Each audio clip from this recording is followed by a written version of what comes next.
Good evening, ladies and gentlemen, and welcome to round 3 of the QRT GT3 Championship 2025 Season 2.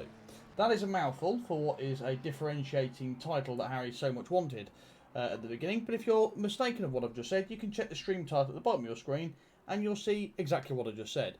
Tonight we're at Laguna Seca, wherever you're from, Laguna Seca, the track with the corkscrew. 1959, I think the circuit opened. 1957 it originally opened. It replaced Pebble Beach Road services. It gave us the corkscrew. It gave us hot temperatures. And most importantly, it's given us a home for IndyCar, MotoGP and even F1 testing over the recent years. Tonight, I'm joined by Tice Payne in the commentary box, my usual companion. Good evening, Tice. Good evening. Are you well? I am indeed well. I love Laguna Seca. I think this is a fantastic track. It's really challenging, often very hot, a lot to do. Don't really have a chance to take a breath. It's going to be a fast, frenetic one this evening. It certainly is. Now, obviously, this track is quite short. The original layout was 1.9 miles long, which is incredibly short. I mean, that is the distance that Harry would sprint to go to a McDonald's. However, we do see it's slightly longer this evening. It's been extended to 2.238 miles, or for those in the Eagle terminology, it was 3.6 kilometres in 1988. And that was done to accommodate some IndyCar and MotoGP racing. But it is still one of the shortest tracks in major racing that we have. The elevation change is absolutely brutal. The corkscrew is absolutely brutal. And we're going to ride on board now with Chris Bell as he starts his flying lap. As he comes down there, down towards turn 1. Now, turn 1 here is a slight left-hand kink, start-finish straight. It's not really considered that much of a problem to some. Headed into turn 2, which is the Andretti hairpin, which we've just been through. Tight left-hander, sort of a double apex corner. A lot of drivers miss that apex quite easily. 3 and 4 are medium right-handers. They are your standard dab the brakes and turn in. And as he now goes down towards turn 5, which is obviously the left-hander in the uphill section, taming that McLaren there as he comes around, sweeping to the left-hand side there. Turn 7, slight right kink, and then you obviously go down up towards the corkscrew. Running that all the way on the Astro there as we now ride on board with him towards turn 8, and believe it or not, this is one of the only circuits I know that has a turn 8A, which obviously is the additional kink they've added in there, left and right down through the corkscrew. Into rainy curve now, a sweeping left-hander downhill, sometimes hard to train the rear engine cars there, into the right-hand corner now, down towards the final corner, which is the turn 11 left-hander, the hairpin, which completes what is one of the quickest laps in GT racing. As he now darts towards the line, and Chris Bell is going to take his McLaren and put himself in P13, Tice. That's a respectable lap time. Yeah, it's such a short lap here. 15 minutes for each class in qualifying, so they should get a good chunk of laps in. We're already seeing a very, very quick pace by Konzig and Stoberg in the GTR, separated by less than a tenth at this point in qualifying. Obviously, the track may ramp up a little bit towards the end, so we may see some improvements there. But yeah, it's incredible how quickly they get around this lap. So you know, they'll have plenty of opportunities to set a new lap if that one doesn't go to plan. Quite, and you can see here, this is the first, well, this is technically turn 2, not turn 1. Turn 1's actually on the start-finish straight, but turn 2 here, the double apex corner, lots of drivers struggle to make that, especially in the front-engine cars. Switched it back towards the right, double right-hander here again, nice and easy. Get it wrong, you're in that gravel though, which you will lose seconds of your lap time. And again, this part of the track is not one to be underestimated now, because it's here, and it's all about your line, because you've got the left-hander here, and again, with gravel absolutely everywhere, Chris Bell obviously this evening is swapping his lawnmower for a rake, and he now darts down towards, I think he's starting his third flying lap, but we're still on board with Konzig then. Let's see what he can do. Current pole sitter, 1:22.1, he's 2 tenths up on this particular occasion, down towards the corkscrew. Let's see what that looks like from his front splitter as he takes us through that area now. Left-hander hits the apex, right-hander, ooh, a little bit wide there, got a little bit of time left on the table. Through rainy curve now then, and again, a little bit wide of the apex there, but maximising the exit speed, not a problem. That is a personal preference, of course. There is no right and wrong at some of these corners. It's all about driver preferences, as we know, Tice, because rather interestingly, Kimi Antonelli, the new rookie in Formula 1, it was noted that he's a bit of a sim racer based on his driving style. He likes to ride the curbs. Konzik not improving on that last lap, 3/10 slower. Konzig, in fact, it did improve that lap, 21.5. Soberg put the first 21 on the table with a 21.8, and Grands as well, making it 1-2-3 for the GTRs on a 22 flat. But I was actually watching him on a different camera angle, and he got massively out of shape in the penultimate corner. So at least another 2 or 3 tenths there if he can keep it in line. But yeah, it looks like it's the GTRs that are the top dogs today. It certainly does, Tice, and you'll just have to bear with me because my mouse has decided to vacate to a different monitor again, which does occasionally happen. But there we go. You can see I found it now. And we are back with me, and there we go. Right on board then with Boss Daddy. Then a car that's quite frequently seen in the front row. I don't think he's taken pole position yet this series. He is in the Aston, quite a strong car around here. We've got a couple of actual cars here that really don't suit the track, and then a couple of cars that really do suit the track, with the Porsche and the GTR being up there in some of the better suited cars there, using all of the track that he's paid for in the DLC. There's Thomas there, and Konzik there, 21.567, started another outlap, see what he can produce on this particular occasion. The person flashing up on my screen at the moment is Christopher Bell, once again, the 66 car there, relegated to P7. And he's going to go left, and then he's going to go right. He's currently 3/10 up. Yeah, he's definitely moving pretty sharpish. I saw his practice times should be going quite a lot quicker than this, so I don't know if maybe he's just ramping it up. He's just bringing it in, doesn't want to stress the car, stress himself or the tyres. I don't think it's about stressing the car. I think that car's a long way off him stressing it, to be honest.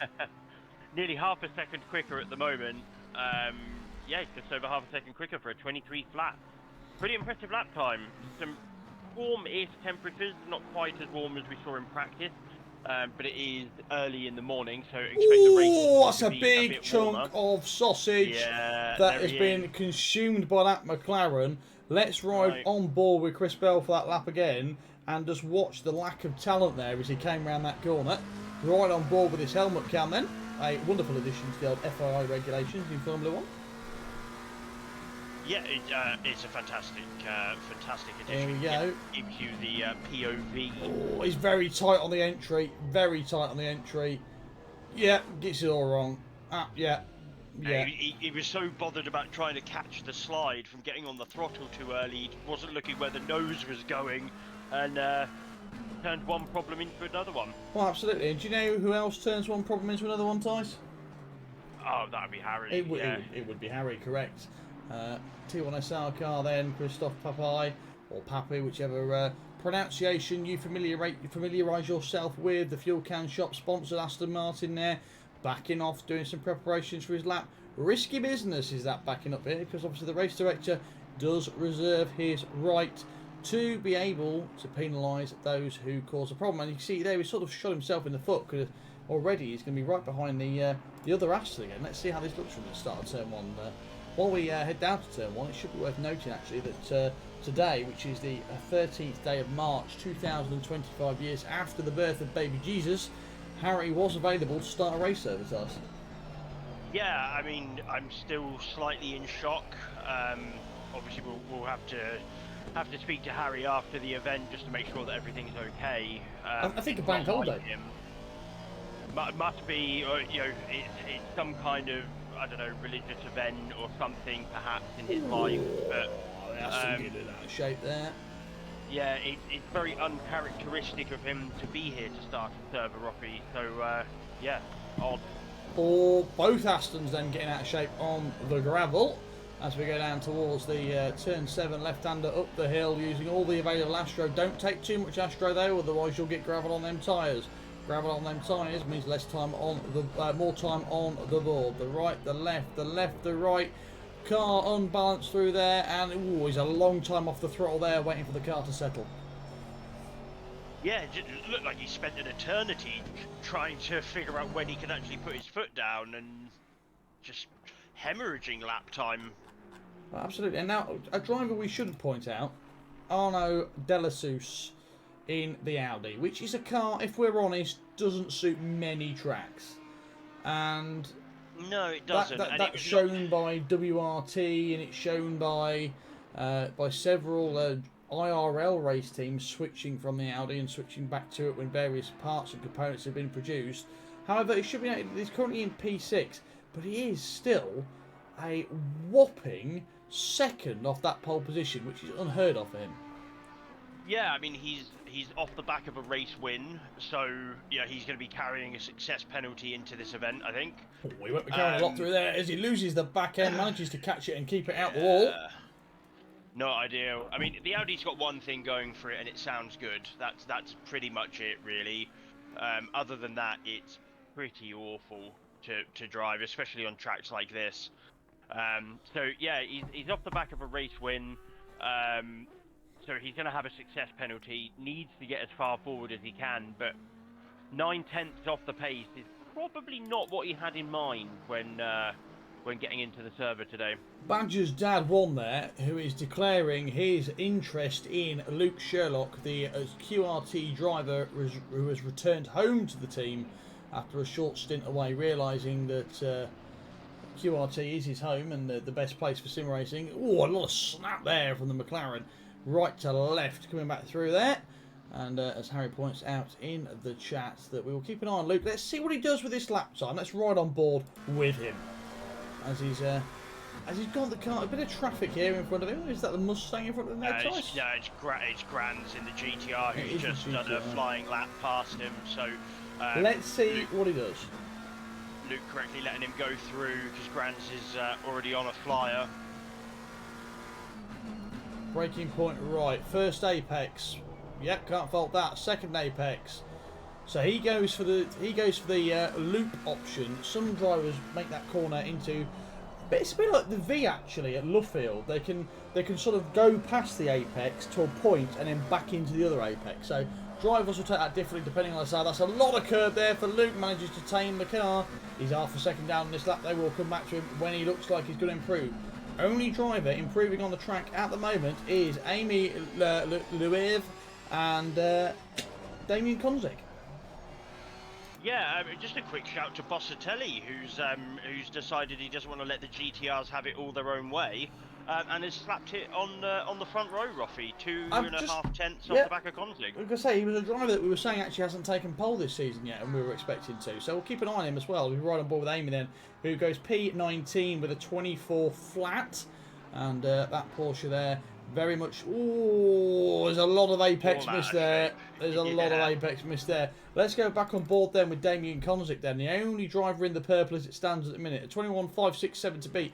Crosses the line and does a 21.6. He lost a lot of time to that final turn there. Yeah, the interesting thing, so Konzig's sort of all back by himself. Bossatelli, Soberg and Grands, who make up the next three positions, are separated by less than half a tenth. So yeah, there's a slight clip of an apex or just a millisecond earlier on the throttle will get you from P4, which is where Grands is at the moment, all the way up to P2, which is where Bossatelli is. Absolutely, and you can see the different driving styles that I mentioned earlier as well. Konzig there came into turn one and made a V out of the double apex. We were on board with Bossatelli earlier, and he made for a continuous motion of the steering wheel.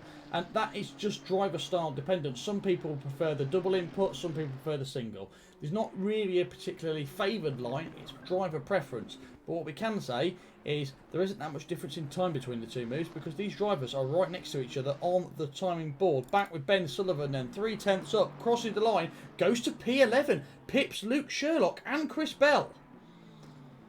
That's a shocker, but you know, fantastic lap. Absolutely fantastic now. I think Chris Bell will be a little bit disappointed with himself actually because he's having some excellent pace of recently, but P15 is still obviously not bad for him, but he'll be disappointed that Ben's just pipped him there to P12. P11, sorry. Yeah, Grands has improved on his time. He was enough there to take P2, but just had a slightly squirrely exit. So the battle for the front two rows separated by 3/10, and then there's a half a second gap back to Scotland in P5. So yeah, this could be an interesting race. Only 4 cars so far made it into the 21s. Now, here's a point of reference: is we've got Yerslin on the track. Now, he is currently P24. He's took a lot curve there. Now, what the point I'd like to note here, Tice, is that's a Lamborghini and not a Porsche that Yersl's driving. It is a Lamborghini, and I can confirm, with it being a Lamborghini, that it is also not a Porsche. Exactly, which is unusual things to be seen here. Yeah, yes, deciding that the Porsche wasn't torture enough, and has decided to go for something even worse around Laguna Seca. So yeah, it's going to be a long sort of hour and 15 minutes from here, I think. Well, without a doubt, Scottish, just give us your car number because I'm currently filtering by car numbers. We'll have a quick look at your lap timings that you rightly point out there. We're going to stay on board with Yersin in the Lamborghini. The We Race as One Cargo Delta sponsored QRT vessel, currently P24, no lap time on the board yet. Riding on the onboard now, the GT3 Hurricane takes round the final corner, turn 11, foot flat to the floor, and off we go. Listen to the whine of that turbo as he crosses the line to start his first flying lap. Yeah, let's see what he's got. Times were looking okay in practice. Let's see if he can deliver that lap time now. He goes for the one turn in motion there, so he's just got one left turn and then tries to make both apexes. The downside of that move is if you get the first one wrong, you're getting the second one wrong. So that's the only negative of those moves. Most people like to V it, some people like one motion there. Little bit untidy there, a little bit of oversteer from the Lambo. Foot flat to the floor, underneath the bridge now, left-hander here, dab of the brake, turn it in, don't take too much curb, otherwise that sausage is very much in your alloys. Runs it wide there, little dip in the gravel, shouldn't hinder him too much. Dab of the brakes again and run it wide here. There's some Astro here on the exit, which all the drivers like to use. A little bit conservative there on the exit, but that's better that way than too far over. Down towards turn 8 there, on the brake, in towards turn 8A, as we previously mentioned. And then obviously we have got the left-hander there, the curver, and it's a little bit of feathering of the throttle required there from Yerst, but dab of the brake, and as the Ferrari in front of him decides to take a trip through the gravel mania, dab of the brakes for turn 11, then the final corner, going to get a nice toe from the Ferrari across the line, runs it wide, uses all of the available Astro, gear second, third, and he'll be in fourth before you know it, crosses the line and puts the Lamborghini in P28 with a 25.9. Yeah, good lap. Kranz at the moment is the lead silver driver, P20. Besteri, pretty decent lap. He's in the Lamborghini as well, P22.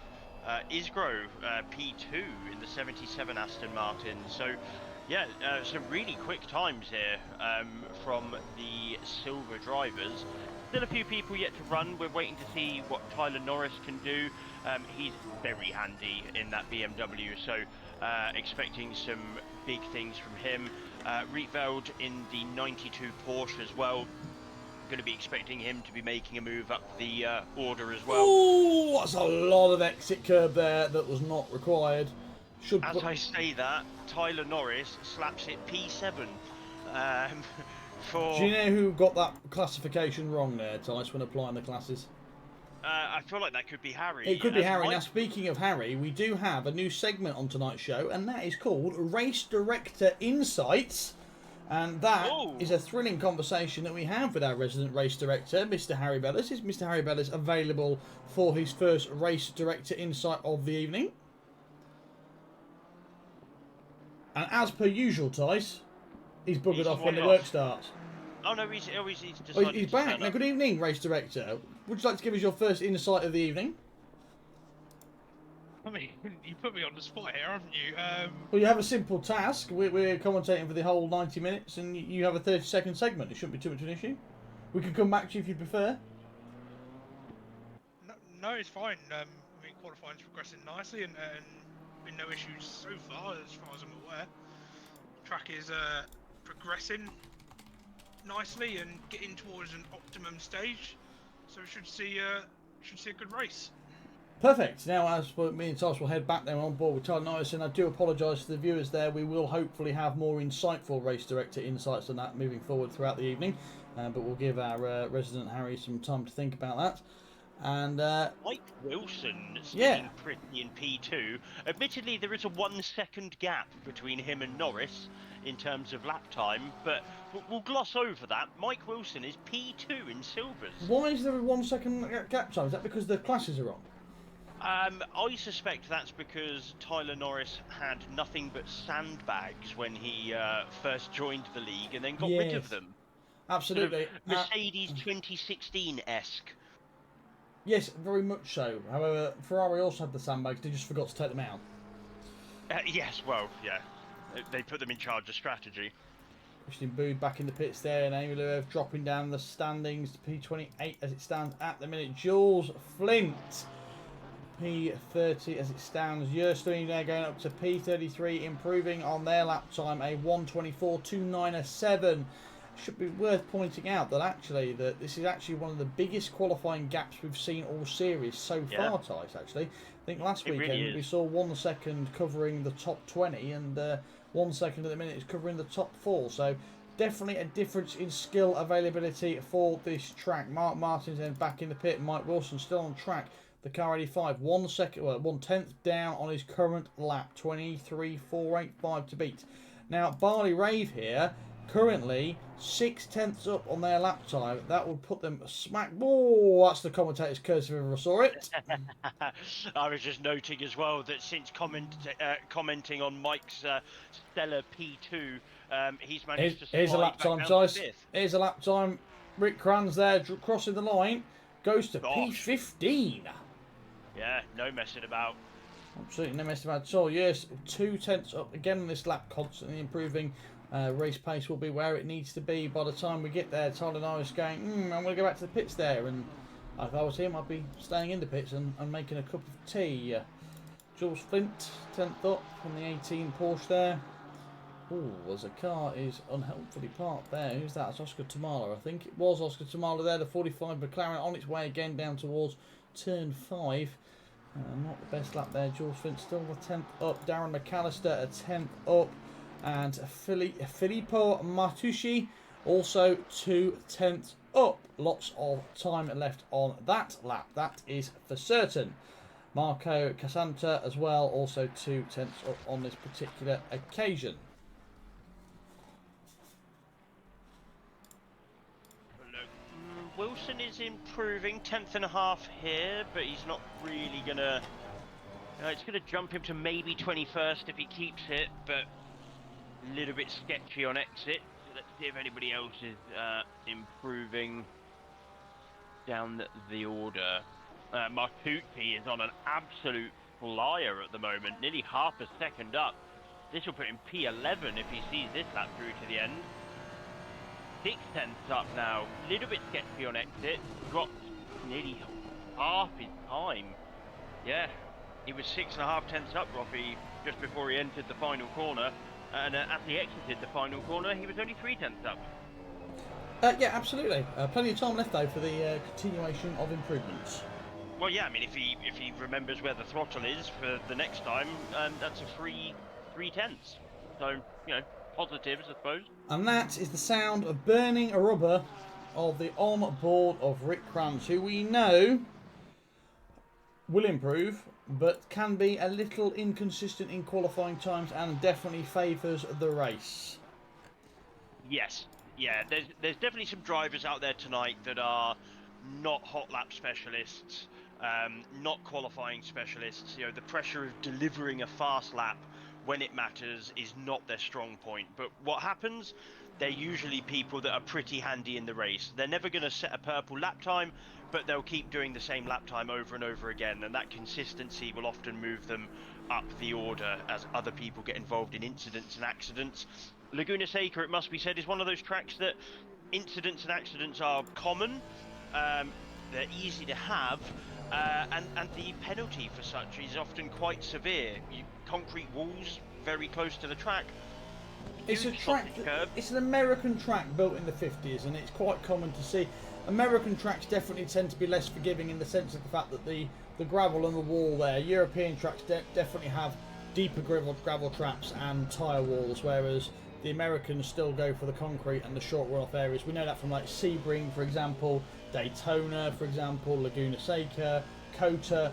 The runoffs aren't what they are on the European circuits, are they, Taz?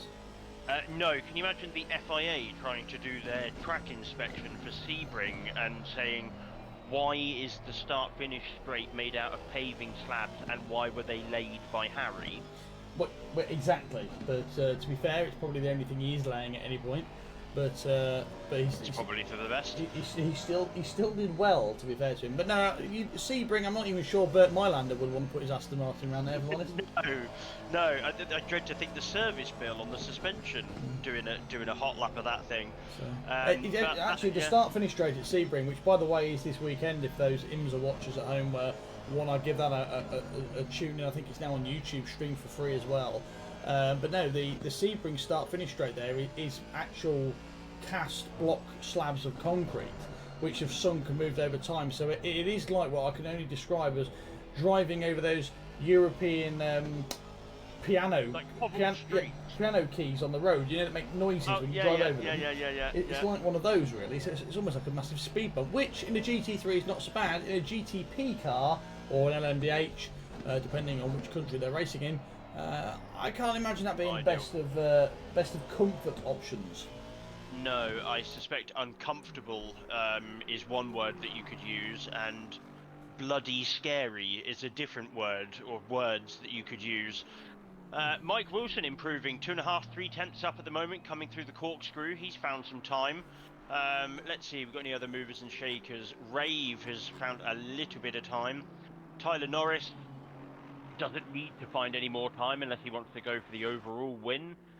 Martucci, he's staying where he is for now, might get a couple of laps in. Mike Wilson then, 5 tenths up as it stands. This would put him in the sort of mid-teens if he can manage to hold it. He's lost 2 tenths, does go P19, and unfortunately for him, if he'd have managed to maintain those 2 tenths, he'd be sat P13.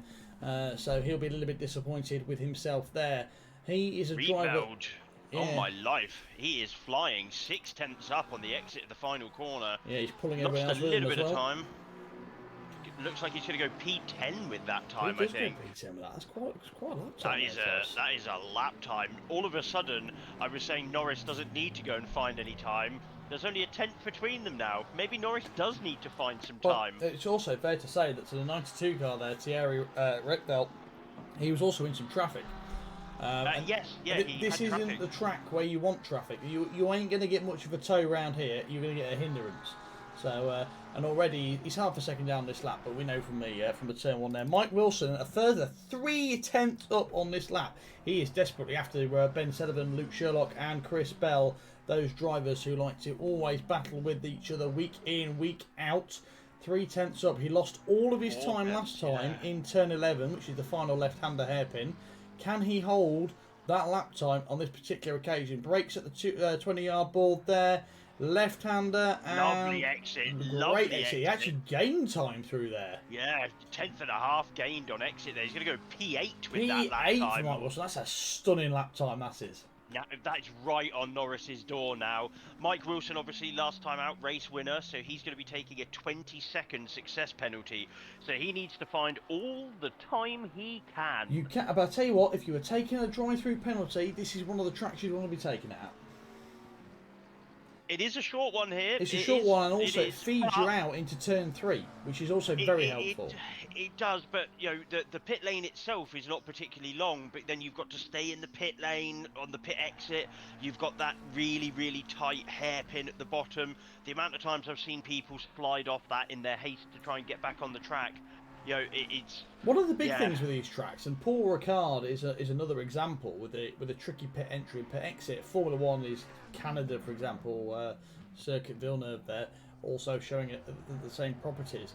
It actually pays for these drivers, Mike Wilson there, can't get the better of him, pays for these drivers to seriously practice their pit entries, because you are talking nearly 3-4 seconds a lap loss because of a shoddy pit entry.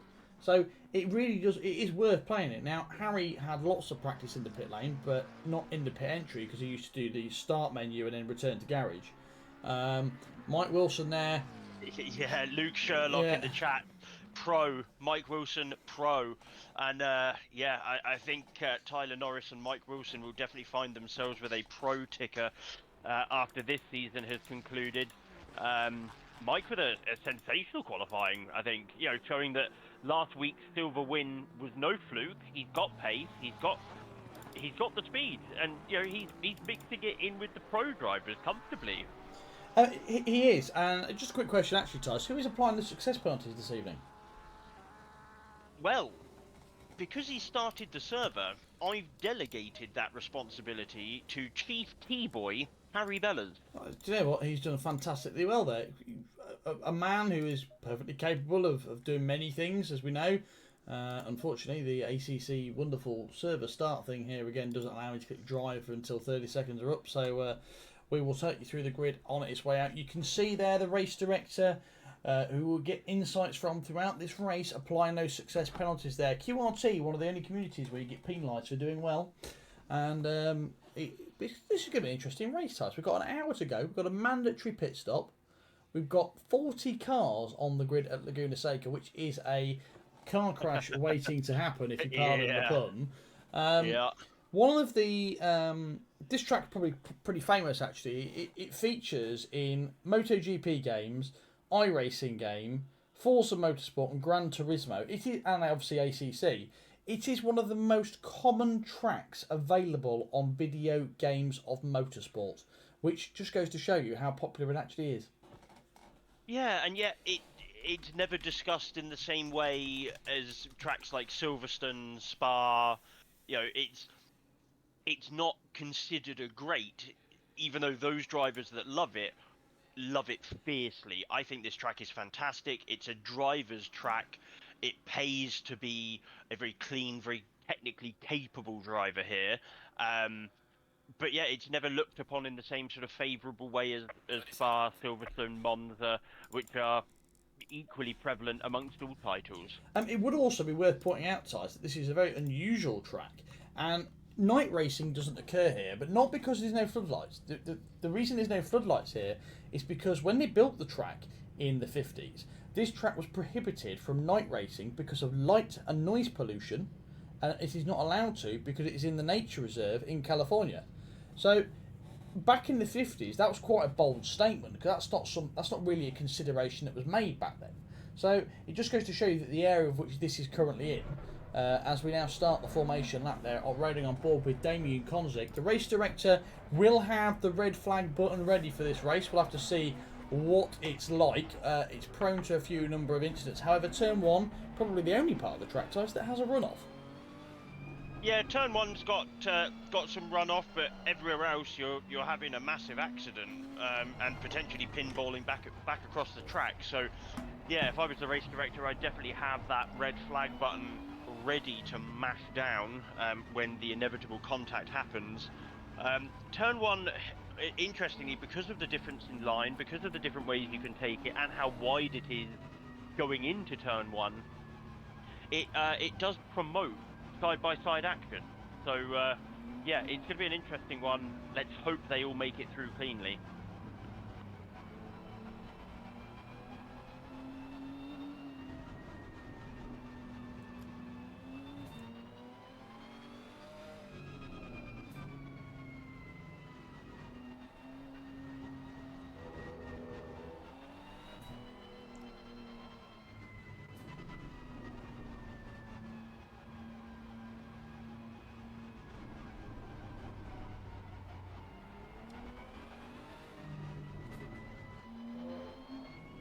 A lot of success penalties there on our board. Almost half the top 10 have got a success penalty.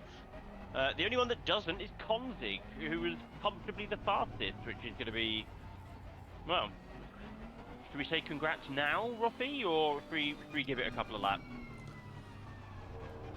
I think we should give it a couple of laps based on this circuit. I mean, it's a very short preparation lap. The tyres won't be in the window for any of the drivers yet. Let's see what happens. Yeah, it is a very short lap, and that does not lend itself to having anything in the operating window by the time you get the green flag. Yeah, Mike Wilson's going to have one heck of a race to get back onto the podium from there. but he looks like he's got the pace. Martucci, the next person without a success penalty in P4, all the way down in 15th. So, right, as we get towards the final corner, the cars are going to form up side by side. And then we await the green flag message. Let's see what occurs on board with the helicopter cam then, as Damien Konzik will lead the 40 car pack down towards turn 1, but where we're interested in really is turn 2. Turn 1 is really a non-existent corner for these cars around here, and to be honest with you, I can't think of any form of racing where turn 1 actually is a call for anyone. Green, green, green, we are lights out and we are racing at Laguna Seca in California. Damien gets away well, covers off the Aston Martin. Aston Martin looks at the inside, has to go back towards the right there. And, and the drivers side by side, the double Apex. Damien goes a little bit wide there for Apex 2. Aston Martin snooks in behind there as Victor Cheppel there has been involved in an accident. I think Mike Wilson's been caught up in that as well. Soberg looking particularly good as well. Bostonelli not having the best of starts there that he wanted to. Obviously a very good start, not necessarily where he'd want to be given his opportunity he had down towards turn 2 there, Tice. Definitely, I was keeping an eye a little bit further back. And you know, there's a little bit of an incident. I think he caught the rear 5 cars. Well, we're on board with the replay then, aren't we? Let's see what happens, shall we? As we're right on board with them. Let's what we'll do is actually we'll go one step better and we'll go up in the drone camera. Let's see how the start of this race looked today. Tice, here they come.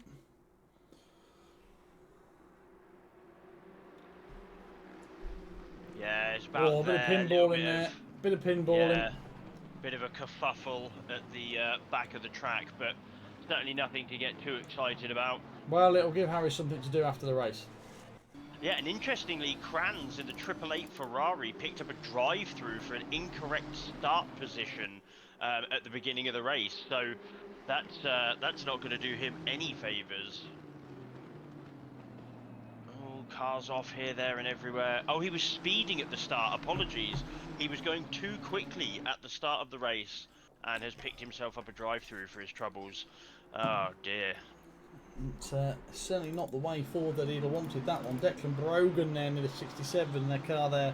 Be interesting to know, did Years get caught up in that incident at the start? Oh, there's Lamborghini pointing in the wrong direction now. My God, everything is going on here. Like he was helped as it around. stands, these two side by side then, as they go down towards turn 5 now. Just having the inside line there. His Lamborghini looks pretty clean on the front. I think he's managed to escape most of the drama there. He's a very smart driver in that sense. He's very reluctant to get involved in dramas, kerfuffles, and you know, usually keeps his nose clean, even if it means dropping a few places, and it could pay dividends for him later on. Certainly does. Damien Konzik then not checking out as we once probably would have expected there. He's still got the Aston Martin, the top four. These top 4 drivers were the only top 4 in the 21s actually, Ty, so it makes sense that they're still sticking together as it stands now there. However, we've just watched all 4 cars go through the last corner, and the tidiest by a country mile was the current race leader, Damien Konzik. Definitely. Soberg is pretty much on the back of Bossatelli, so Bossatelli's got to get a wiggle on really, otherwise they're going to start battling amongst each other, and I'd imagine Konzik will check out.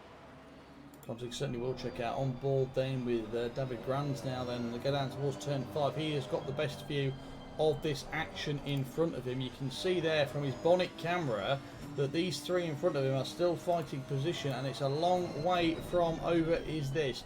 The GTR there not doing what it needs to do. Oh no, so it goes from bad to worse for Kranz. Picked up a drive-through for speeding at the start, sped in the pit lane while serving his drive-through.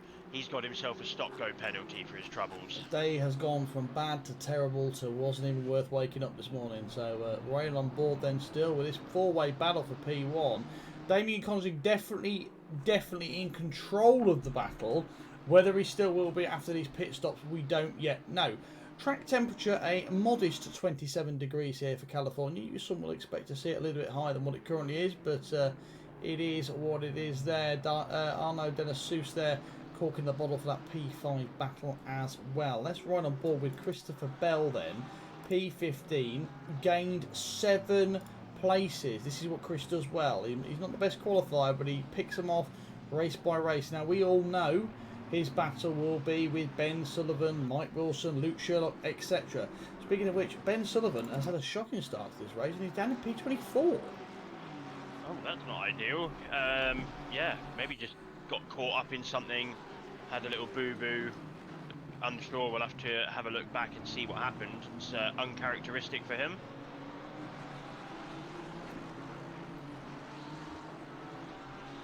Tyler Norris keeping a watching brief of Delasou's car. Looks like he's probably got the pace, really, if I'm honest. Bossatelli beginning to close back up onto the back of Konzig. McLaren being McLaren there. That's a little bit of a dodgy rejoin, but I'm sure the race director will review that one. Don't forget, tonight, ladies and gentlemen, 40 minutes into our broadcast, we are currently 5 minutes into this race. We have got a new segment for tonight's show called Race Director Insights, and oh my word, snap from the Aston Martin then from Ben Racer visual there of Barley Rave. That's he was very lucky to catch that. It's worth pointing out, Tice, that the battle for P2 is starting to spice up. Oh, isn't it just? Soberg got such a good exit from the final corner.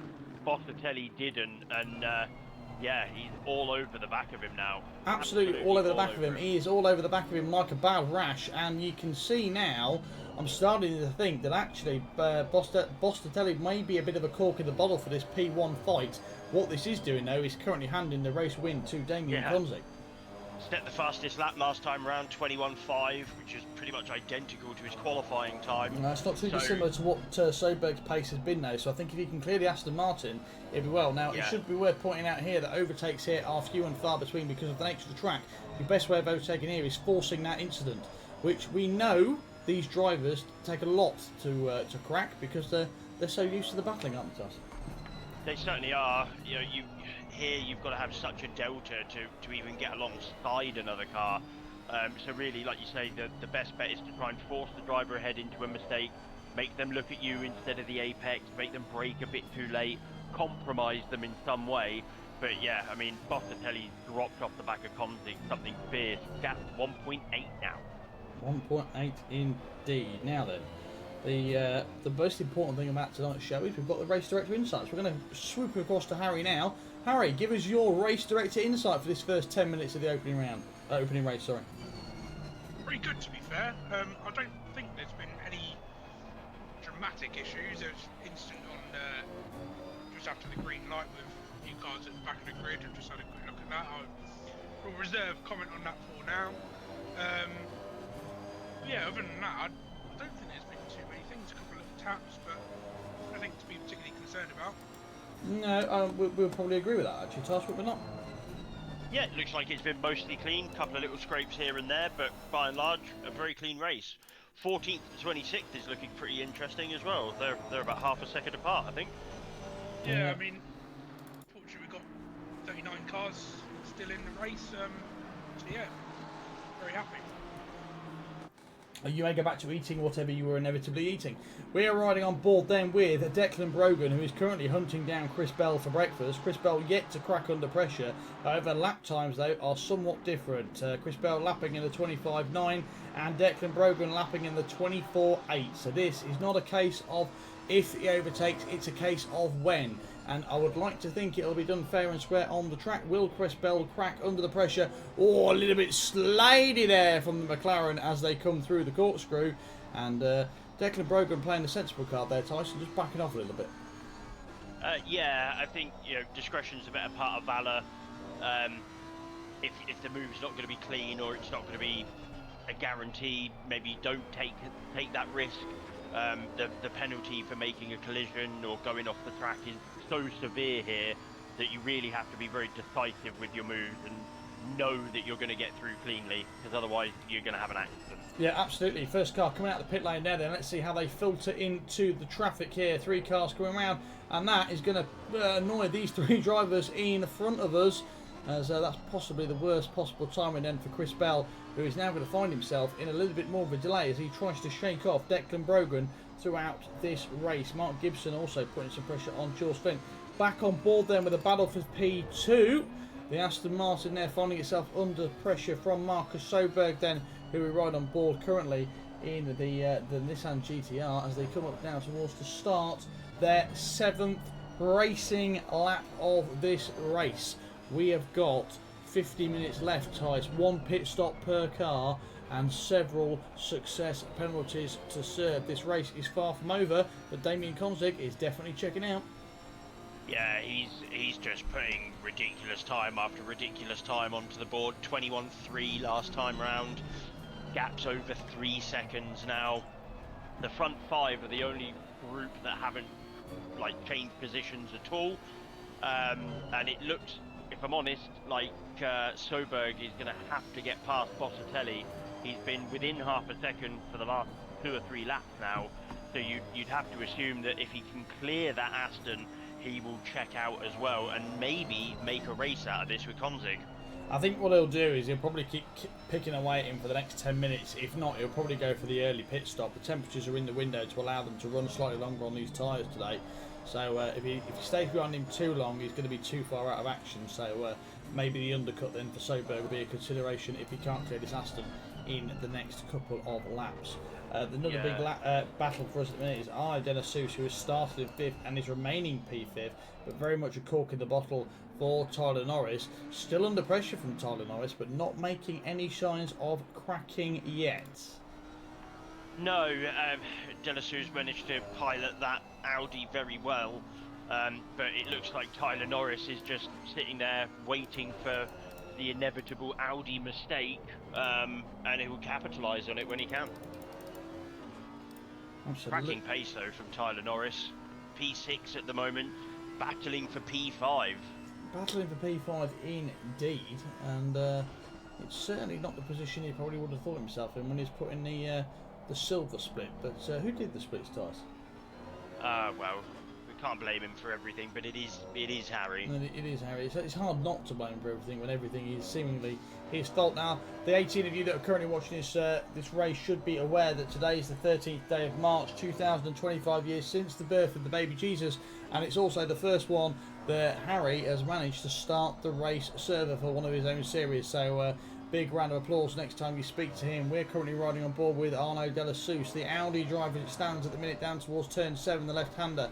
BMW M4, not probably both cars probably don't suit this track particularly well. They've probably both got preferred corners. You can see there in the straight line the Audi pulling away from the Dyson, and they come through the corkscrew there, the front end not complying with Tyler's instructions there, to us. No, but he looks way more comfortable on the brakes. Looks like he can carry a little bit more apex speed.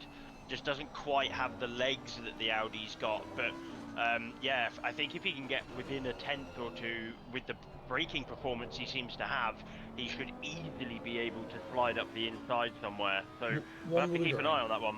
One would absolutely agree with that. But we're just going to switch our focus very quickly back to Jules Flynn, who has currently got Martin Gibson for company. He certainly has, yeah. That's a very close battle. The Mustang definitely not a car that's going to be well favoured here, especially against the Porsche. But Ben Sullivan, maybe can't drag him. Ben Sullivan, 13 places down from the green flag, is about to overtake Amy Louev, who has to take some serious avoiding action there before an incident occurred. Let's just go back 30 seconds and see what that looks like from Ben's on board.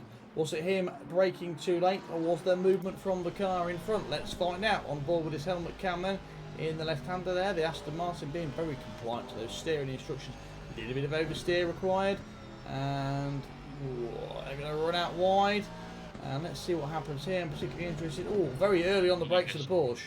But yeah, I think he just caught. I'm going to say that's very much in Ben's domain to resolve, but the Porsche very early on the brakes there. Yeah, I'd imagine it's not really going to be able to carry the same speed through that corner, but it did seem a little early on the brakes, but it is unfortunately Ben's problem to deal with. Absolutely. First race this season then where we're not seeing improving lap times as the fuel tanks get lighter, which does suggest that the temperatures are a little on the high side for the tyres to comply with, Tyres. Yeah, and there's not really any straights to cool them down either. You're straight out of one corner and straight into another, so it's just permanently, permanently turning.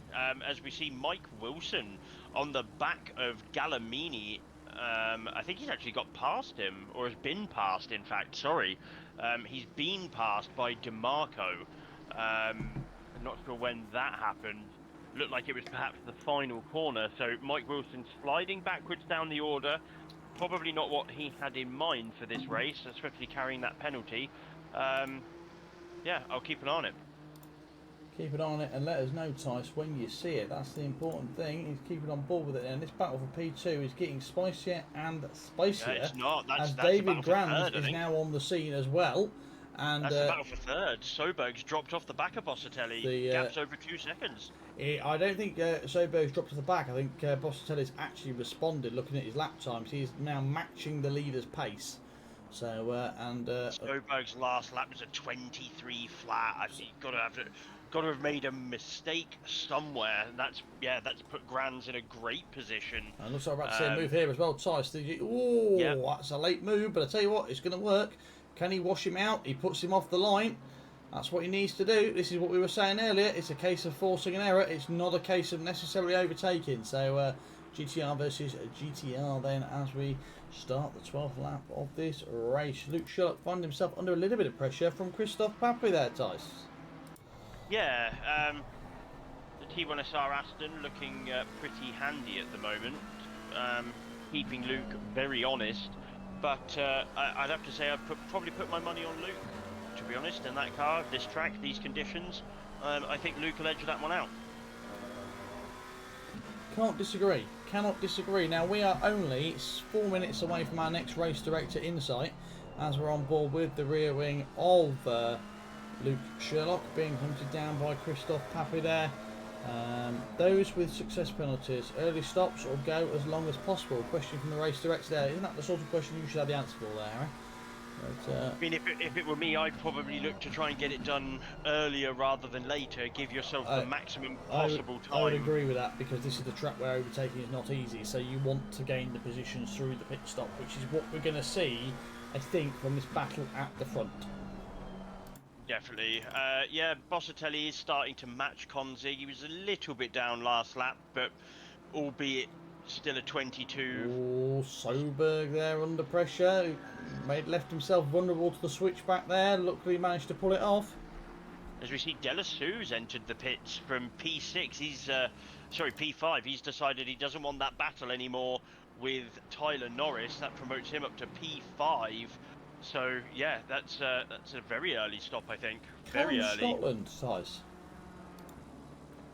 Started P6, maintaining P6, doing particularly well once again. Yeah, Van der Herk on his tail though, so he's certainly not having a comfortable race. But as always, he just drives his race. He doesn't really get involved in too many dramas. He just turns up, has a good race, goes home. As we see somebody go off P38, I think, at the corkscrew, and yes, Soberg and Grands again just nose to tail battling at the moment. Right, Dow Yersley there is said the pit stop, currently P39, running particularly well. First race back in a while, so it's worth noting. But Arno Delassouz, also just to show you how short the pit lane is here, Delassouz is running P5. He's still on his jacks and he's already in P33. That just goes to show you how important track position is at this particular circuit. He is also going to come out in P34. So it just goes to show, Tice, track position is everything here. Certainly is. I mean, it must be noted that he did have a success penalty as well, so some of that is a penalty for being too good. But yeah, I mean, it is a long stop here. I think a drive-through is probably about 20, maybe 25 seconds. But if you're stopping for an extra 30 on top of that for a pit stop, and then you've got a 20-second success penalty, you're stationary for most of a lap. You are, and do you know who else is stationary whilst they're racing?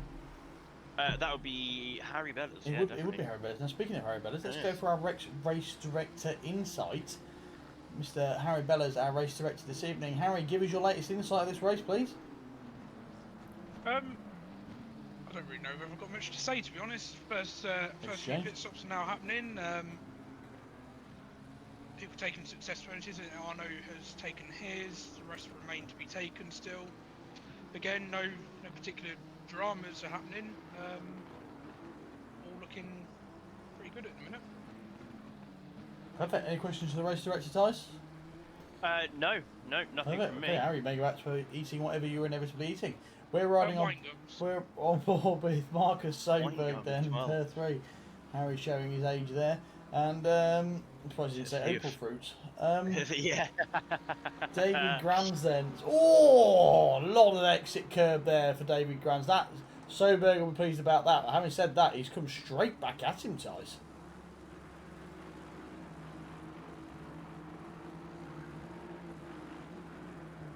We briefly lost Tice.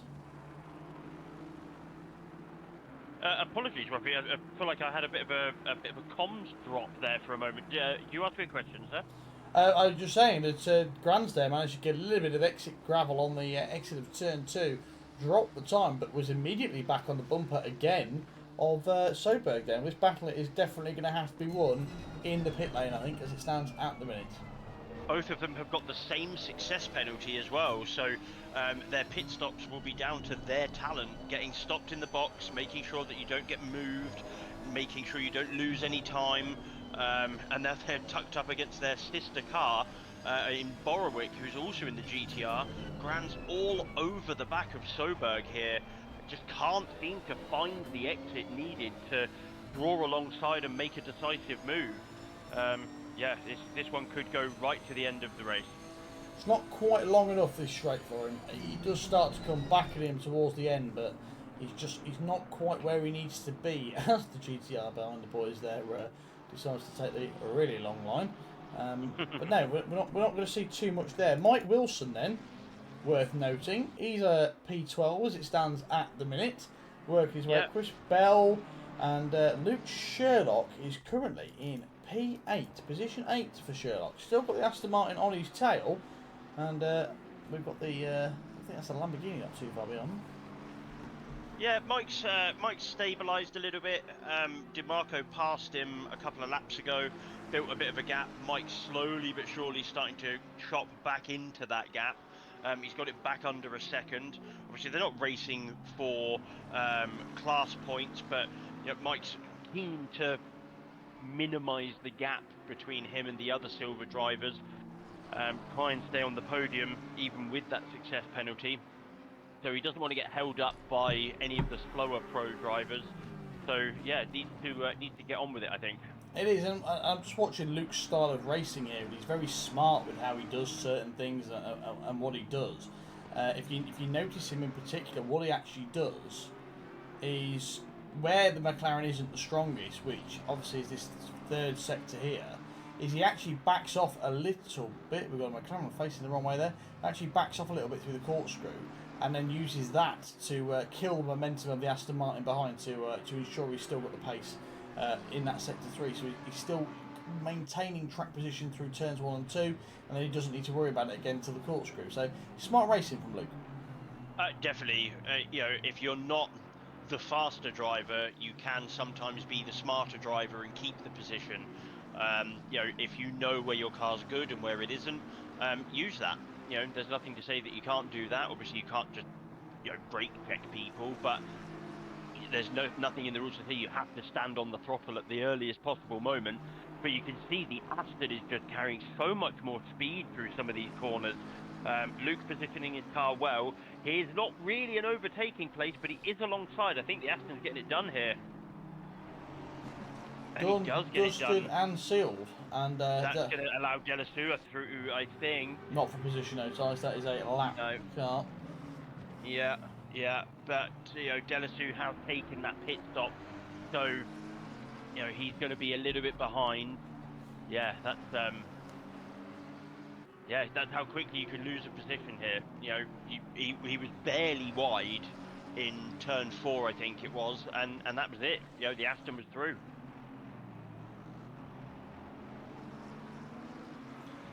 Certainly is. Delasu's lining up. Well, I was just about to say, Luke will probably be considering an early pit stop now, so we're only 24 minutes into the race, 36 to go. But Luke's not really got anything to gain now, he's in traffic. If he did pit, he would come out into some clean air, so I'm interested to see that. The problem Delasu's got here is he is a blue flag car. Obviously, that's mostly due to the pit stops, but he's not got long to break away from Sherlock. Otherwise, he will have to respect the blue flags and let him through. So Delasou's maybe got a lap to get up the road a significant way, or maybe get past the Aston before he's going to have to let Luke Sherlock back through, or hope he pits. Or yeah, exactly. And that, Sherlock runs wide there into the gravel. He needs to sort of reset and refocus here and sort of appreciate the situation that he's in. I do wonder. Delasou's had a moment there at the top of the corkscrew. Let's ride on board with that, Tice. What does that look like for us? Certainly did. Just need to find it. Looks like he got all crossed up. Right on board with the onboard then. This will probably show it the best.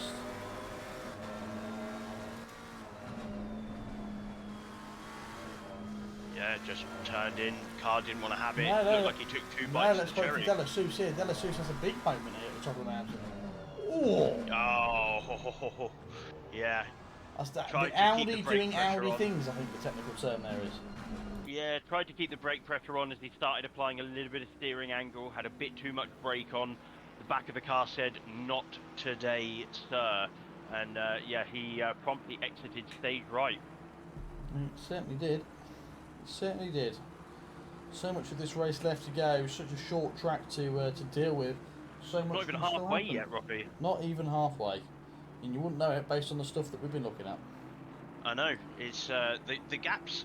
I mean, you can see bits of the track have got little clumps of cars, and it's sort of separating out into multiple little races now, as Delasou's starting to try and get back onto the back of Sherlock.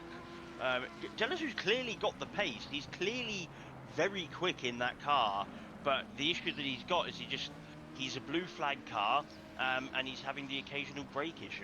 So yeah, it's going to be a long old race from here as we see a car disqualified for speeding in the pit lane. Who's that then, Tice? Who have we lost there? That was A. Perry, who got disqualified for speeding in the pit lane. That has now been cleared by race control. So they are free to resume and will probably be reminded to put their blooming pit limiter on. We've said it time and time again. I'm sure Harry probably said it in his briefing, assuming everybody wasn't asleep after the third line. We don't have auto pit limiter in our sessions. It is down to you, the driver, to put your pit limiter on. And you'd be surprised how many people get caught out by that still, Robbie. You would, and like you say, it'd be Harry as well that did that on track. Not that he's ever on track in the pit lane, but no, joking aside, here QRT we do pride ourselves on making sure this is as real as possible. Now, we like driver line and stuff like that. That's something we do leave on. It makes a difference to the quality of racing and that sort of thing. But auto pit limiter, auto rain light, auto lights, and auto wipers are something the driver should have to activate. They do in real life, so why shouldn't they in these races? Yeah, it's not particularly difficult. With the modern wheels that you get now for your sim racing, as we see Grands has decided to pit, so we'll have to see how that affects him. You've got a button to map your pit limiter. You don't need a button to flash your headlights. Make that the button for your pit limiter, and then you're not going to get a stop-go or a drive-through, or in Perry's case, disqualified and have to wait for me to sit there and then actually give him the clear message. So, hopefully lesson learned, and he's not going to make that mistake again. But, I don't know how many times we've said it. We must say it at least once a week, and yet somebody manages to forget every week. It's crazy. Well, precisely. We're in ball then with Luke Sherlock, who's in the pits. Now, did I not call that, Tice? Did I not say we'd see him in the pits? You certainly did. It is about the midpoint, though, so it's sort of where I'd expect. Chris Bell, Ben Sullivan, Grands, Sherlock, all in the pits together. Let's see, Grands and Sherlock basically got their green message to say that they'd completed their stop at about the same time. That such is the penalty that Grands had. He's just left the pit lane, and we will be seeing Luke Sherlock leaving now. So, Grands is now not that far away from Luke Sherlock, as he nearly runs off the pit exit road. Absolutely. Tice, I'm just going to step away for 2 seconds, literally. And I'm going to leave you on board then with the autopilot. I'll be back in literally less than 2 minutes. Riding on board then with the Aston Martin that took Luke Sherlock's position, Christoph Pappen. Yeah, Popeye just running his own little race now. He's not really got anybody near him. So he's just going to be looking for when he decides to pit. So we see Soberg and Scotland dive into the pit lane now as well. Still got a few cars ahead waiting to pit as we see the Lamborghini getting all kinds of sideways there. The 22 car, Bez Terry. Looks like he's moving along quite nicely though. Is he going to be able to do anything about the Porsche ahead of him? Very close. Flint not lapping particularly quickly. Let's see. Flint did a 24.3 last time around. Bez Terry 24.3 as well. So yeah, very similar lap times. Let's see. Soberg is exiting the pit now as we see Grand go flying past. So yeah, that looks like it's panned out quite well for Grand there. It's a very good pit stop. Managed to exit comfortably ahead of Soberg. It's not gone well at all for him. Who's this? Is that Tyler Norris? Yes, what a race he's having. Currently running P3, obviously yet to stop. Have a look, Galamini dives into the pits, so does Mike Wilson with his success penalty to serve. I will keep an eye on that and see how that unfolds. Back with you, Tice, as we're riding on board with Skapas then. In the Bentley. Was jumped by Grands in the pit stop, so Grands clearly had a much better stop. It was a comfortable margin in the end, I think. I'm going to say, if I'm honest, I think we know that Grands was waiting for that undercut because he definitely had the pace, but as we've said many times this evening, this isn't the track where pace is necessarily what's needed for the overtake. No, it's a great strategy call. Gap's about 4.5 seconds as we see Konzig dive into the pits. Interesting to see what happens now in that P1 position, because although I think it's about 5 seconds up the road, so see what he can do with that position. 7 seconds. 7 seconds up the road from Bossatelli. Yeah, Bossatelli takes the race lead now, obviously yet to stop. And Tyler Norris, I think, has dove into the pit lane to basically just continue running his comfortable race as he... Oh my life, what has he done? Tyler Norris has just had an absolute nightmare. Dropped it coming into the pit lane, and now he's just RTG'd back into his box. I don't know what's happened. Almost looked like a hardware problem. That looked like a little bit of a hardware problem to me, Tice. Yeah, I mean, if he's RTG'd, he's going to have to sit there for nearly a full lap now until he gets control of the vehicle. Christoph Papai then into the pit lane as well. Now, it'll be interesting to see where he comes out in comparison to Luke Sherlock. So I'll ride on board with Luke. Let's find Luke. Where is Luke? Luke is P13. Where is he now? Let's have a quick look. On board with his bonnet goes up. A little bit of a loading issue there. As riding on board then with Luke into the corkscrew. You would think Christoph is going to have quite the jump here as they now go down towards the final few corners. Quick left-hander into the curve there. Dab of the brakes. Dab of the brakes again into the right-hander. Use the camber there to slow the car down. Open the throttle back up again. Starts on the pit line. Christoph is moving very slowly again. He's just leaving the pit lane now. He's about to go full throttle in a minute. And here comes Luke Sherlock. Tice, this may be a done deal as he does him.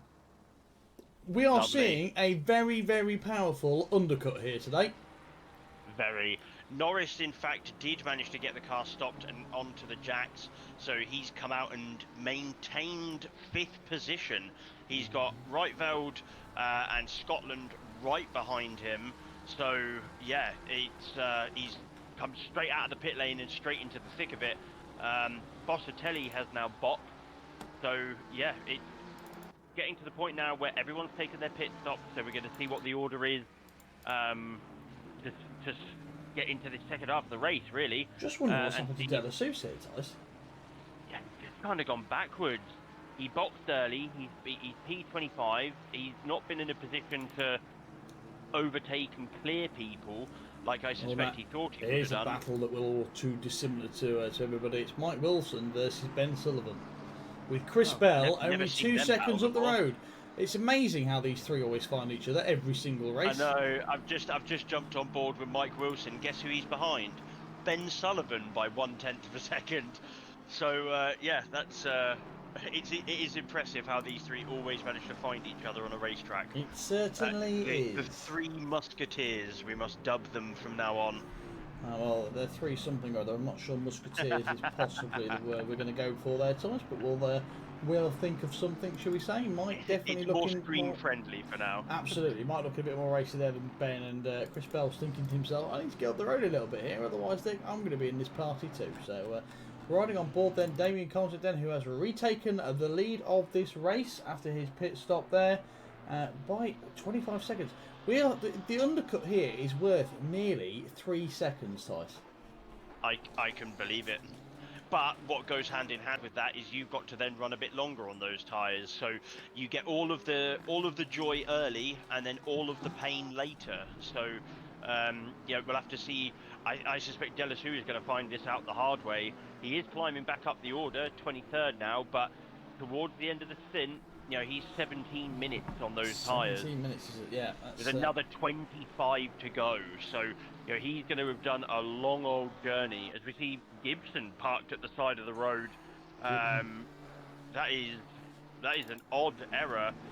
I don't know what's happened there, but he doesn't look like he collected anything. He just stopped at the side of the road. Hardware maybe. Grands then just jumped up back into P5 after taking the P6 position off Van der Hoek there.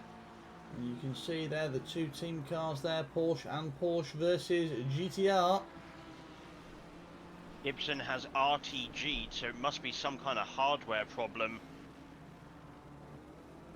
Sherlock is another place to come will be a tall order. Sherlock is currently lapping mid 23s, whereas P7 is currently lapping low 22. So possibility, but let's see what happens with the tyres. It's not really his race though. The next car up the road is Soberg, who's just swapped positions with Grands again. So there's clearly a bit of battling going on up ahead. So maybe, I mean, Sherlock may catch up to the back of this pack. 5th, 6th and 7th are nose to tail at the moment. So, you know, if they start battling, those lap times will drop. And yeah, Sherlock could get right onto the back of them. Absolutely, totally agree with that. And just remember that me and Tice are here every Tuesday and every Thursday. And coming up, we've got our Tuesday British GT series starting, and you will hear our two very famous voices with that series as well. And also, we're taking a dip into LMU. We released the series this morning, and the LMU series filled in less than 2 hours. So we'll be on that as well. We are going to have a little look at potentially broadcasting that, but there is some technical work to be done there as well. And remember, you can join us every Tuesday, Thursday and Saturday for various races that we host. You can press that like, subscribe button on your screens, which will give you complete access to everything we do, including our Discord and many other events that we do. And we will also waive any entry fees for our races for our Twitch subscribers. So press that button if you need to. Now, what it is coming up to, Tice, we are 37 minutes into this race. Yeah, we're 38 minutes into this race.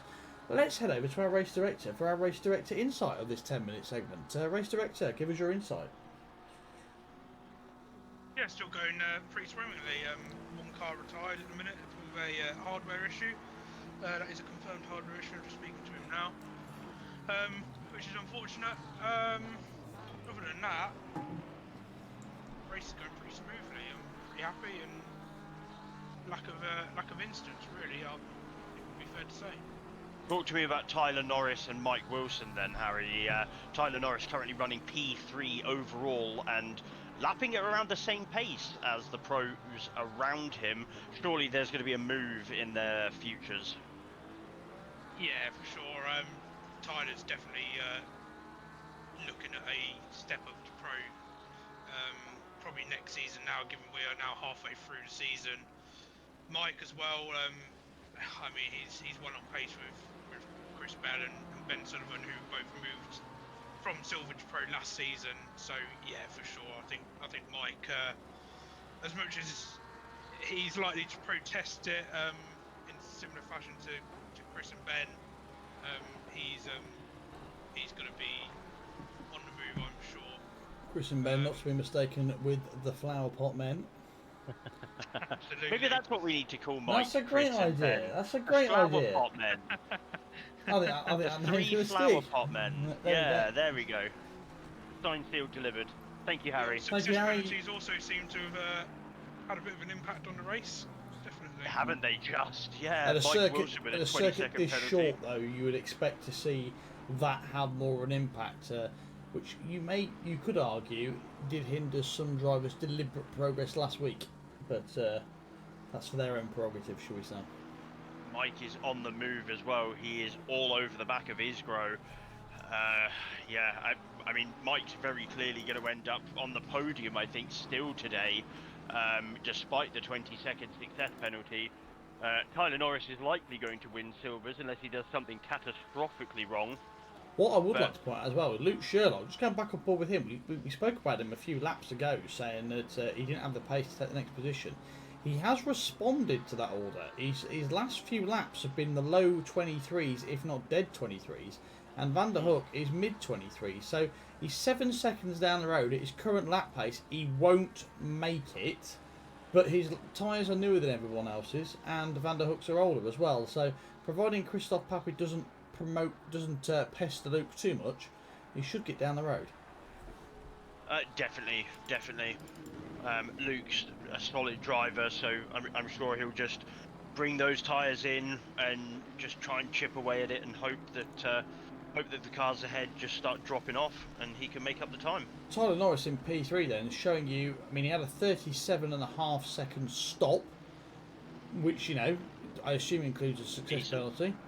It does, yeah. And he still managed to undercut two cars, and that just goes to show you how these conditions and this track offers a hell of an undercut that these drivers are taking significant advantage of. This is going to be interesting because Mike's battling with Isgro whilst he's got Damco behind him, our race leader. So, oh my life, as they just start bumping into each other. I'm not sure if Mike was even aware he was there. But yeah, Mike having a bit of a moment there as he nearly put the race leader into the wall. I'm a bit awkward investigating himself, but moving swiftly on from that potential fallout there. No spoilers for you at all, but Man United have just taken the lead back again this evening. And we are staying on board then with Isgro because he has got Mike Wilson for company behind him, 1.8 seconds, but Konzik has split that party up and gone, nope, you're all going home, no more drinks for you. But what that has done is allow Chris Bell to now have some company approaching him from Isgro. So let's see what Chris can do. He's 6 seconds up the road from Declan Brogan and 2 seconds back to Andrea Isgro. So let's see what occurs there. Christophe Papi then is starting to bother Luke Sherlock then. Luke currently matching the pace of the leaders. In fact, he's actually quicker than the leaders as it stands at the minute. But he has got this Aston Martin for company, does. Certainly has. Konzik is now on the back of Isgro, so Isgro is going to have to yield the position, which could put Mike right back into attacking position. We'll have to see how he navigates this sequence of corners as to whether he can get back on equal pegging. So I'd say Mike maybe lost a little bit out of that, probably not helped by really taking out his teammate. But yeah, he's right back on under the rear wing of the Aston. He's going to try and make that move, get P2 back. Certainly is. Luke's not going to give it very easily though. Certainly not. Tyler Norris as well, lapping very well. Is dropping off the back of Bossatelli, but he's keeping grand. More than honest at the moment. Callum Scotland as well, sat there, keeping a watching brief. Stoberg trying to get past Scotland as well. So yeah, it's action wherever you look at the moment. As you see, Mike Wilson 1.2 quicker than Isgro that lap. We've got to move on here. That was an unorthodox attempted move there by Grant with an exit of corkscrew. Nearly pulled it off as well. That would have been one hell of a move. That'd be one for the QRT 2025 review. Yeah, if you try all of the usual places to overtake, start trying some of the unusual places. And that does not include the pit lane, Harry, if you're watching. And riding on board then with the BMW and the GTR as they start their 32nd lap of this race. Lots of laps to be done here today. Obviously, it's only a 2-mile circuit. So, ooh, I'll tell you what, the GTR's gone late on the brakes. He's going to try the old switcheroo cut back underneath. But the BMW says, nope, I'm not that stupid. I'm going to hug that curb and you ain't getting anywhere near me. So, this is going to end in tears, Tice. The frustration on both drivers is starting to show. Yeah, it's... Oh, mistake there from Norris. Allowed the GTR of Grans through. Grans is through. Oh dear. I was going to say, if Norris keeps placing his car that well, then, you know, he's easily going to keep that position. You know, it's so difficult to overtake here. But decided to make a mistake and not do that instead. No, absolutely. And to be fair, in a way, the race directors will be glad that that's happened because what that's done. Oh, the P2! Bostelli's round. He's been put in the wall and he is facing the wrong direction. Tyler Norris and Daniel Grans are about to take a serious jump up. That is a big one for the stewards. Let's ride on board with what happened there. Let's go on board with the helicopter. This looks like a blue flag situation here. What happens? He's got the run. Moves to take the position. Okay, that's fine. That's fair enough. Amy Oh, Lou, they're the okay. wrong way round. Yeah, that's gone from bad to worse. I think what's happened there is they've touched, not realised they're both still there, and then they've come round the corkscrew and there's a Porsche in the middle of the track.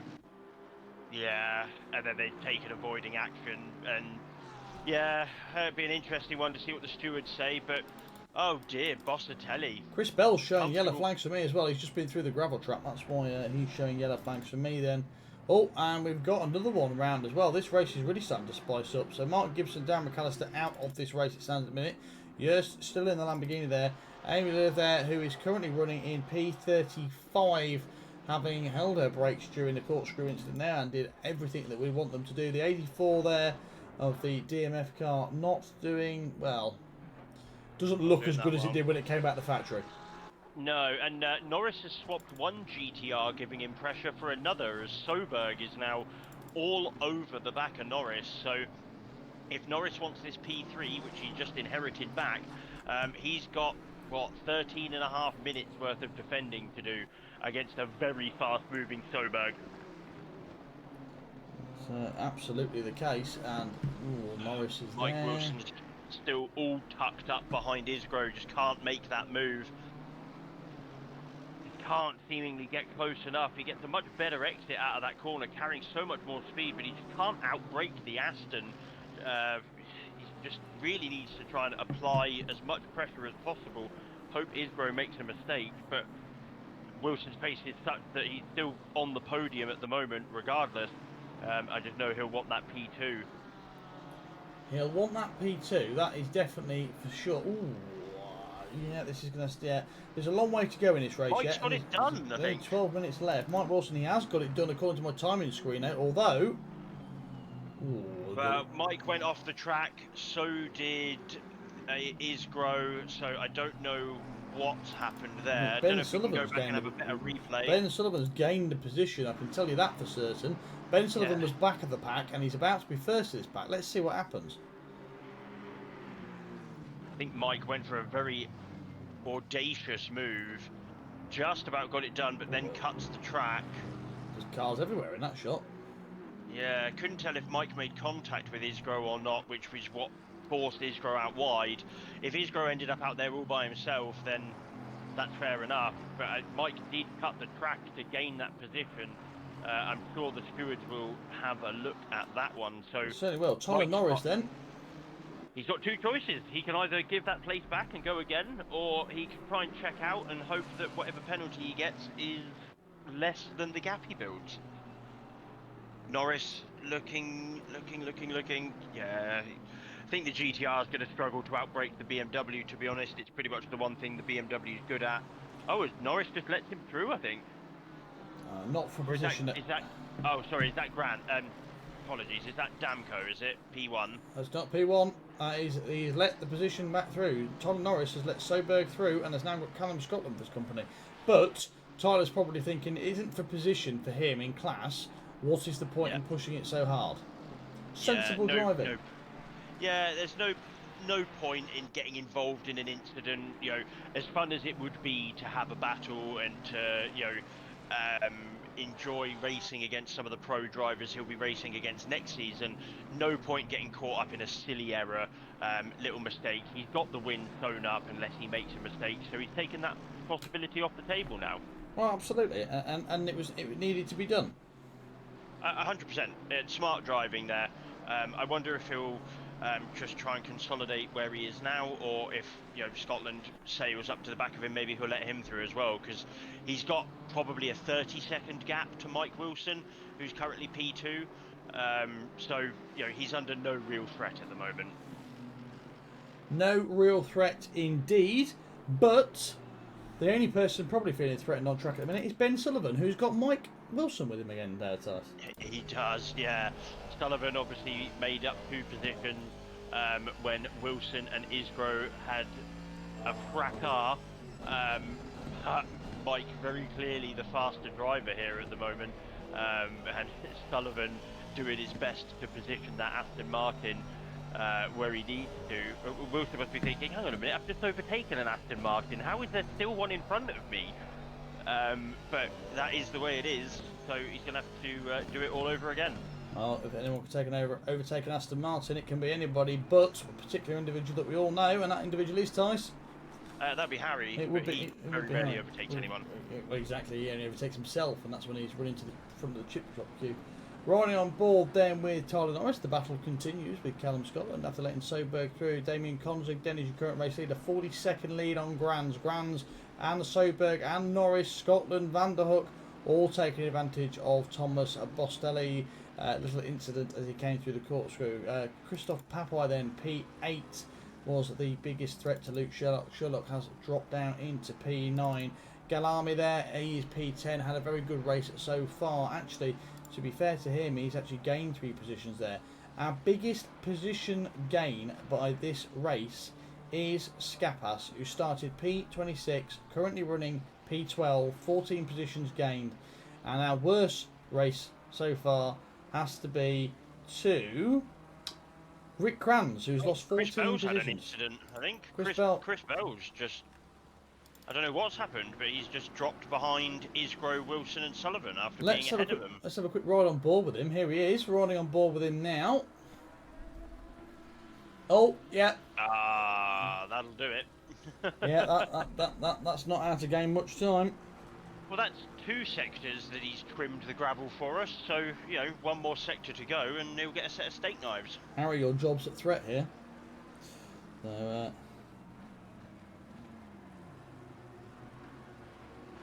yeah, that's not going to have done his tyres any favours. it certainly won't. And despite that, Delassou is still behind him by a good 5 seconds. So it just tells you how bad that race has been, as Delassou's done nearly 35 minutes on these tyres. They must be screaming enough. Screaming enough indeed, but track temperature 28, it's not as high as it could have been. No, as we see Konzig currently looking like he might trouble the fastest lap again.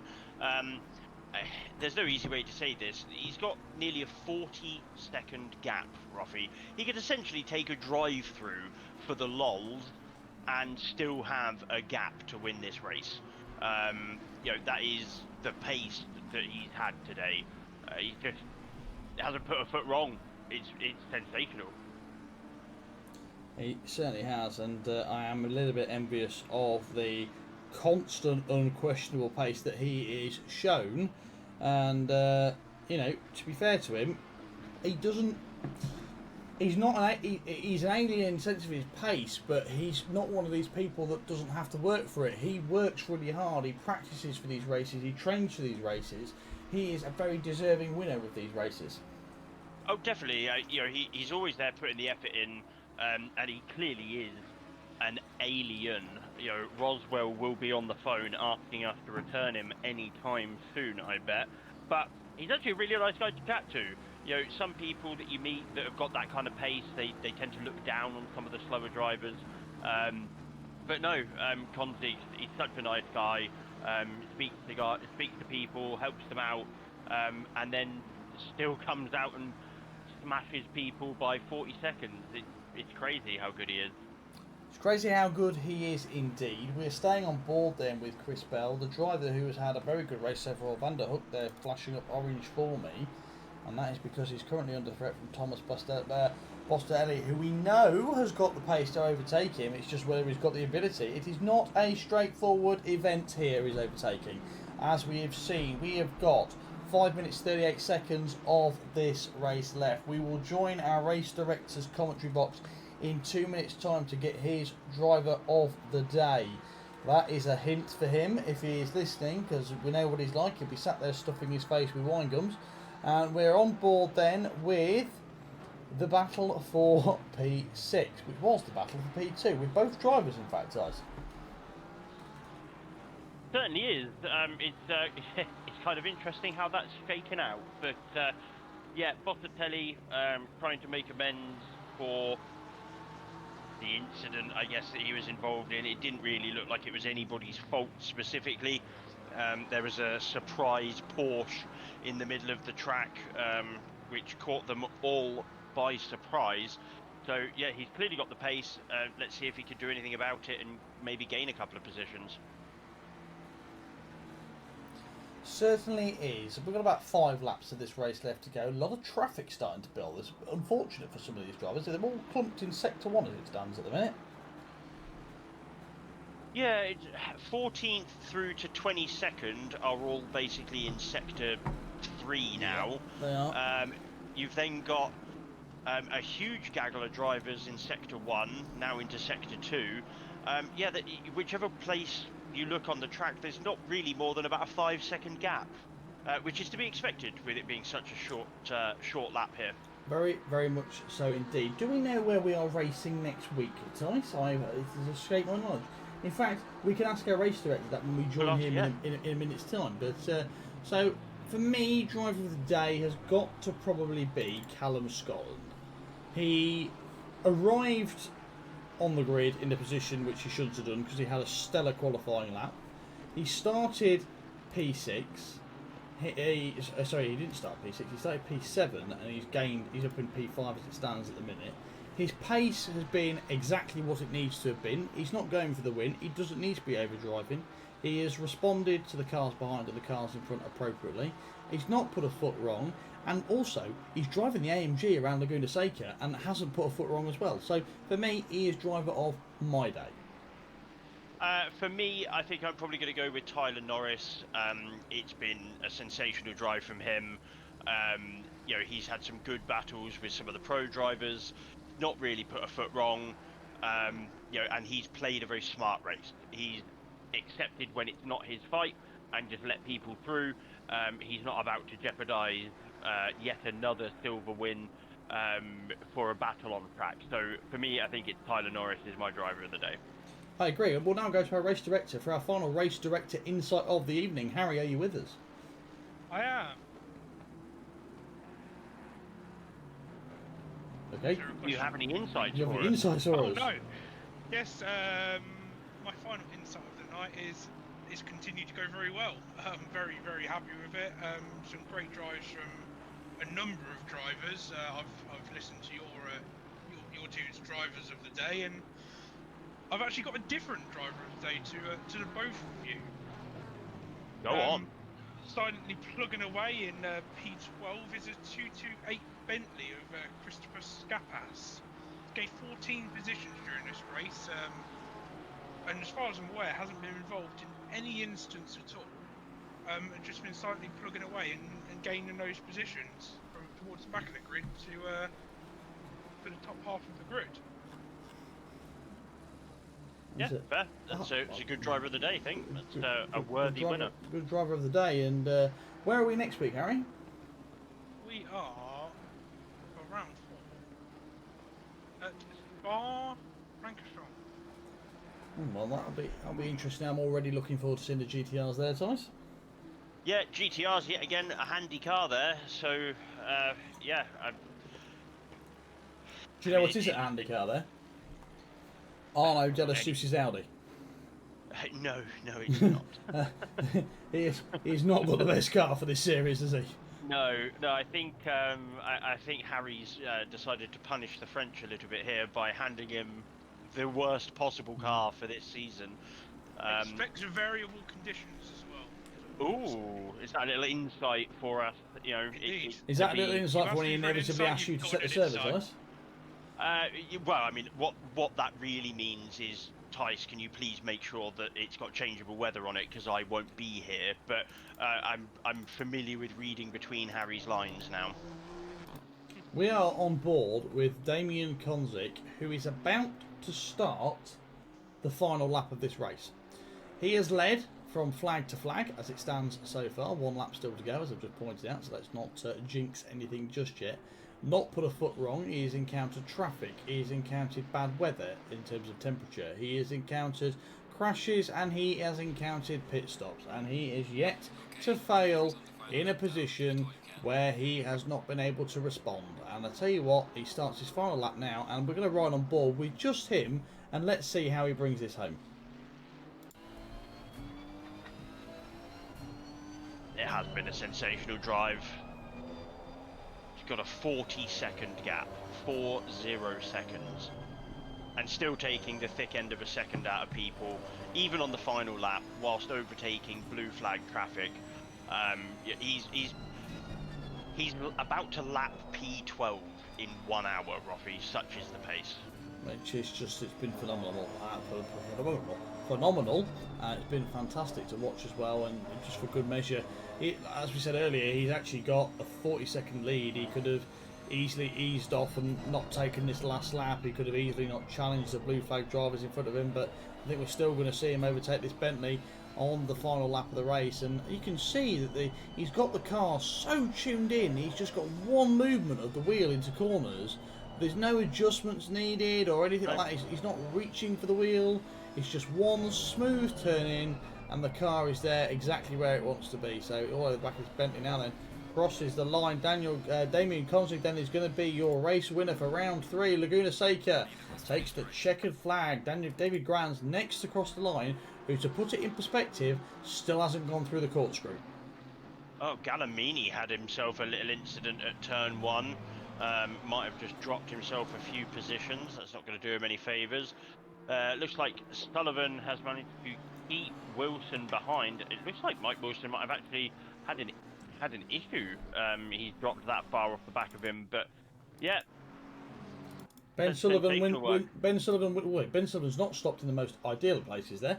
Mike Wilson obviously lost that battle with Ben Sullivan, but they would have enjoyed the race nevertheless. Chris Bell took himself out of that battle towards the end there. Arnold and Asus there, the Audi, which he will never want to drive again after finishing this series. Soberg takes P3, Norris takes P4, Scotland is P5, Bostellelli there is going to take P6, and Van der Hoek is going to take P7. Christoph Papai comes around the final corner to take P8, a well-deserved, and a big shout out to Luke Sherlock, who is battling still for P9 with Victor Francesco behind him, takes P9 with Francesco there taking P10, and Gallimini there will take P11, and the last driver to cross the line will be Skapas, who has made up the most positions in this race and is very worthy of that point haul he gets from P12. What a race, Tice. Yeah, what a race. Props to Skapas for driver of the day. Great race, great return. Yeah, he drove fantastically, but GTRs 1, 2, and 3. I wonder if that's going to be the same next week. Changeable conditions at Spa, and can anybody actually stop Konzig? The 42-second gap at the end of the race. Even if he had a 20-second success penalty, he'd have still won by 20 seconds. Quite, which is just goes to hilarious. Show the elements that we've currently got. So thank you very much for joining us. We will see you next Thursday, and it won't be long before we're with you on a Tuesday and a Thursday. Use that link that Harry's put in the chat there to get yourself signed up for the